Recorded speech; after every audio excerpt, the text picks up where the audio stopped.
आज हम डिस्कस करेंगे basics of Indian economy part 2। सबसे पहले समझते हैं इकोनॉमिक सिस्टम क्या होता है। इकोनॉमिक सिस्टम वो व्यवस्था है जिसके माध्यम से संसाधनों का उत्पादन, वितरण और उपभोग किया जाता है। मुख्य रूप से 3 प्रकार की अर्थव्यवस्थाएं होती हैं। पहली है कैपिटलिस्ट इकोनॉमी, जहां प्राइवेट ओनरशिप और प्रॉफिट मोटिव प्रमुख होते हैं।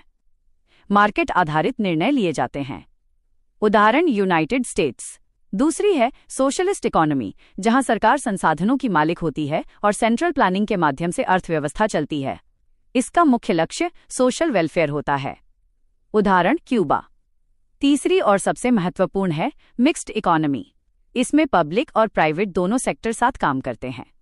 भारत इसी मिक्स्ड इकोनॉमी मॉडल को फॉलो करता है।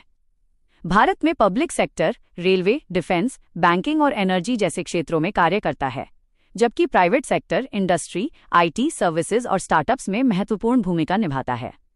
इसका उद्देश्य है ग्रोथ विद सोशल जस्टिस। अब बात करते हैं मैक्रो इकोनॉमिक्स की। यह पूरी अर्थव्यवस्था का अध्ययन है। इसमें जीडीपी, इन्फ्लेशन, बेरोजगारी, फिस्कल पॉलिसी और मॉनेटरी पॉलिसी जैसे विषय शामिल होते हैं। याद रखें, जीडीपी यानी देश में उत्पादित वस्तुओं और सेवाओं का कुल मूल्य, इन्फ्लेशन यानी वस्तुओं की कीमतों में सामान्य वृद्धि, फिस्कल डेफिसिट यानी सरकार के खर्च और आय के बीच का अंतर।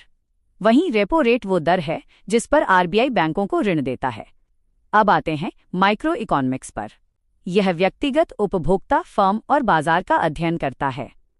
इसमें demand and supply, price determination और कंज्यूमर बिहेवियर जैसे विषय आते हैं। अब समझते हैं इकोनॉमिक सर्वे। ये हर साल यूनियन बजट से पहले वित्त मंत्रालय के डिपार्टमेंट ऑफ इकोनॉमिक अफेयर्स द्वारा जारी किया जाता है।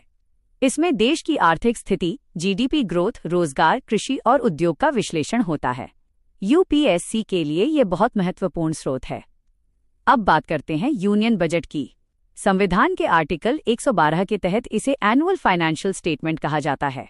ये सरकार की साल भर की आय और व्यय का विवरण होता है और आमतौर पर 1 फरवरी को संसद में पेश किया जाता है। यूपीएससी के लिए महत्वपूर्ण तथ्य, भारत एक मिक्स्ड इकोनॉमी है। इकोनॉमिक सर्वे बजट से पहले जारी होता है। यूनियन बजट आर्टिकल 112 के अंतर्गत आता है और आरबीआई मॉनेटरी पॉलिसी नियंत्रित करता है। अंत में भारत को समावेशी विकास, रोजगार सृजन, मजबूत मैन्युफैक्चरिंग और डिजिटल इकोनॉमी पर अधिक ध्यान देने की आवश्यकता है। धन्यवाद।